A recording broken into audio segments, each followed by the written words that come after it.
My name is Dr. Ronny Jackson, and I'm the congressman from the 13th Congressional District of the great state of Texas.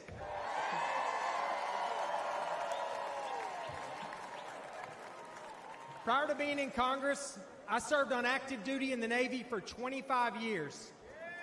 I was a Navy deep-sea diver, an emergency medicine doctor, and a combat physician in Iraq. During that time, I also had the distinct privilege of serving for 14 years as White House physician. But most importantly, I served as the appointed physician to the greatest president that this country has ever had, Donald J. Trump.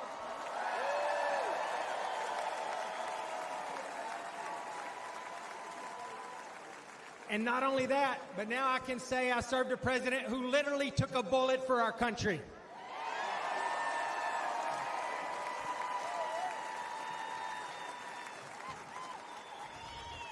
President Trump and I have been through a lot together over the years, but I have never, ever been prouder of his leadership than I was last Saturday.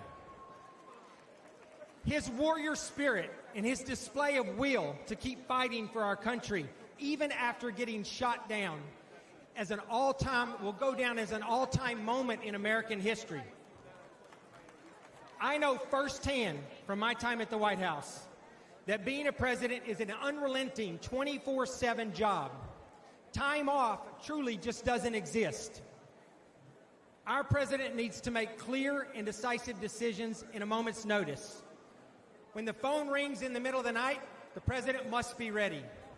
Unfortunately, our current president is not ready for that call. Let's not kid ourselves. Father Time has not been kind to Joe Biden. And China, Russia, Iran, and North Korea, they do not respect Biden's 10 a.m. to 4 p.m. schedule.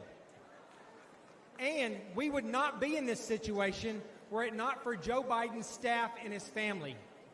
They should have compassion for him and prioritize his health and our country's security. But they have put their own interest above America's interest. Perhaps the greatest blame lies with his own Vice President, Kamala Harris. She has not been truthful with us. She has lied to us. She has put party above country, and she is as unfit in character as Joe Biden is in body and mind.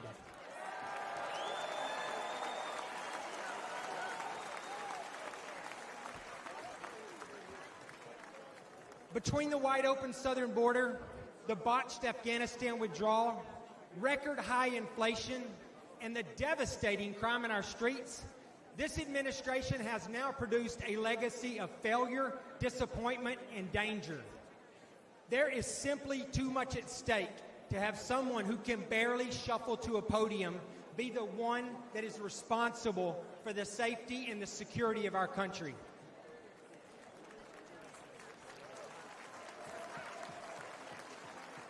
Every second that Joe Biden remains in the White House, this country becomes less safe. However, under President Trump's leadership, we will restore our standing on the world stage. We will bring back our great economy we had. We will finally secure our southern border.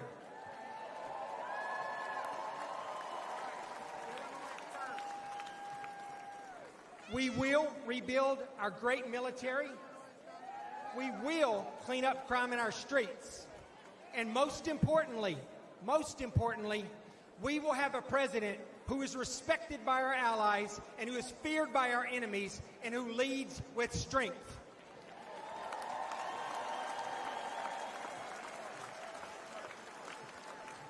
Let me close by saying the path forward is simple. It is very simple and straightforward. We need to make America great again, and we need to do everything we possibly can to re-elect Donald J. Trump as our president. Thank you all. God bless you. God bless America, and God bless Texas.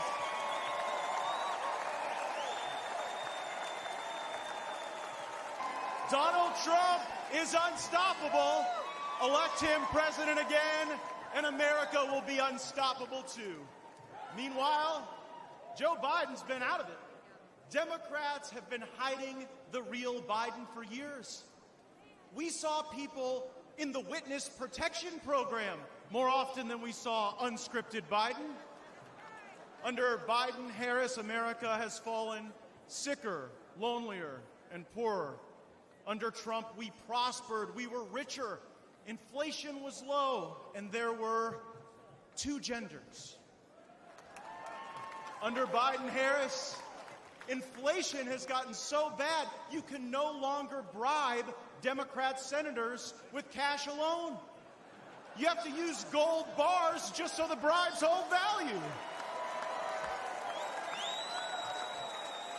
Oh, the swamp draining will recommence soon, and I will be President Trump's strongest ally in Congress to pass term limits, to stop taxpayer funding for political campaigns, to ban members of Congress for life from becoming lobbyists, and for the same reason you don't let the referee bet on the game, ban members of Congress from trading individual stocks. I am proud to stand before you, the only Republican in Congress who takes no lobbyist money, no PAC money. It's not good for me. I work for you, not them. President Trump, he'll never defund our police, but he will defund foreign aid to countries that hate us. And President Trump understands that if it isn't racist to check ID for a hunting license or welfare benefits or a fishing license, then it is okay to demand an ID to vote everywhere in this country in every election that's held.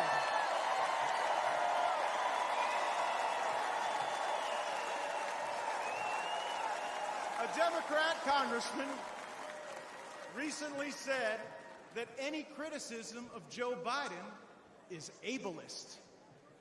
I don't think it's too much to ask that the American president be able to do the job. Kamala Harris isn't able to do any job. She was appointed border czar.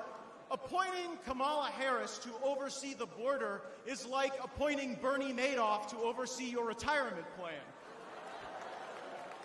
President Trump has shown the world what he is made of, and now we will show the world what America is made of by having his back. And how about the choice President Trump made for a running mate? JD looks like a young Abraham Lincoln, but he's from Ohio, like General Grant. And like General Grant, JD Vance knows how to fight.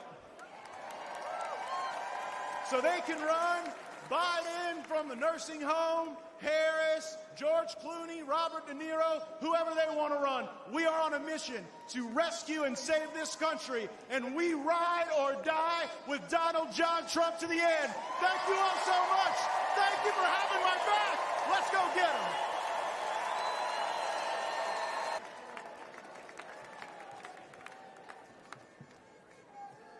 Thank you very much. That's a very warm welcome. You know, President Trump understands that the world is dangerous and that it takes an enormous effort to defeat anti-American and anti-freedom forces around the world. He also understands that when faced with multiple adversaries across the globe, the Reagan principle of peace through strength is the only road for safety for the America and the American people.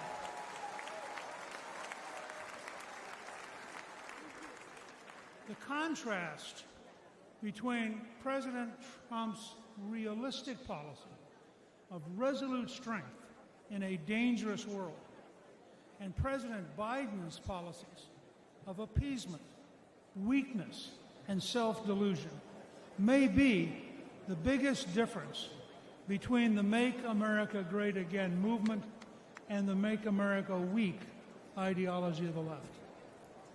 We have to remember that the greatest threat to American safety is not Biden's brain. The greatest threat is Biden's policies and the people he appoints to implement them.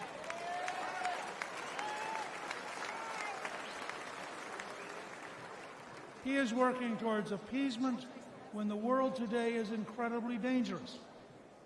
A growing coalition of dictatorships is actively trying to undermine American power and conquer America's allies. A religious dictatorship in Iran, which chants death to America, is on the verge of having nuclear weapons. Russia's dictator has unleashed the deadliest European war since World War II. Communist China continues to develop its military power while actively seeking to undermine America through espionage, fentanyl, and the infiltration of our companies and our universities. Faced with these clear and present dangers, President Biden has adopted failed policy after failed policy. Where President Trump orchestrated an orderly end to the Afghanistan war with no American killed in nearly 2 years.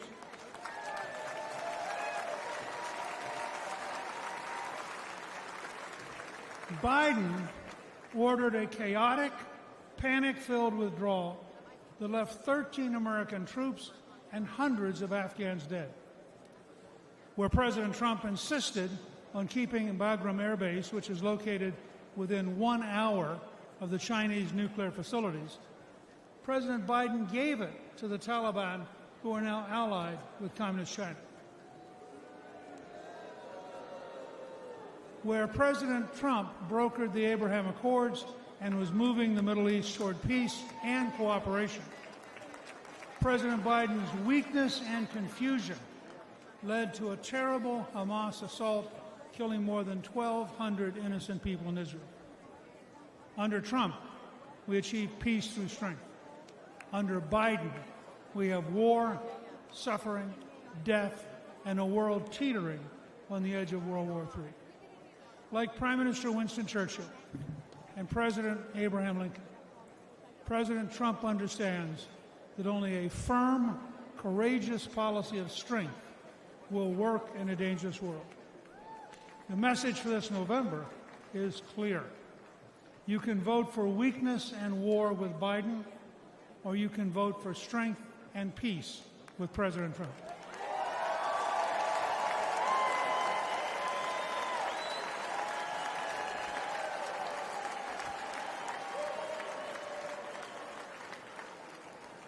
Let's dedicate ourselves to making America safe, strong, and proud again with President Trump. Thank you very much. Ladies and gentlemen, please welcome former Director of the United States